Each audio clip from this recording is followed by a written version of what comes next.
শুধু খেয়ে যাচ্ছে আর কিছু বলছে না। হাই, তো আমরা চলে এসেছি বিদেশে।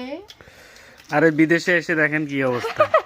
বিদেশে এসে ভাইরাল দিদির অবস্থা পুরো খারাপ। আর এই যে বিদেশ আমার বাড়ি বিদেশের বাড়িতে চলে এসেছি। আর এই যে দেখো কি খাচ্ছি বিদেশে। আর এই দেখো খাওয়াতে এখন এই যে পকোড়া পকোড়া, স্যালাড, সস দিয়ে মুড়ি মাখা জমে যাচ্ছে। দাদাভাই ভিডিও চাচ্ছে।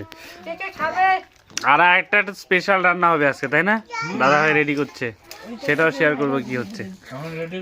আর সব থেকে বড় কথা গাইজ, এই যে 4টা গাড়ি আমরা চেঞ্জ করেছি। 4টা গাড়ির মধ্যে 4 16 বার উনি উল্টে করেছে। আসতে চলেছে, যার কারণে বমি করছে।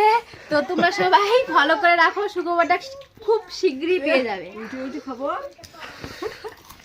তো দিদি ভাই আমি তো এত খুশি তোমাদেরকে বলে বুঝাতে পারবো না। এবার খুশি বেরিয়ে যাবে, মোটামুটি বাড়ির থেকে আর নড়বো না। না থাকো পুরো 1 মাস। তো গাইস চলো দেখা হবে নতুন নতুন নিয়ে, আমরা সময় মুহূর্তে নিয়ে আসবো। টাটা।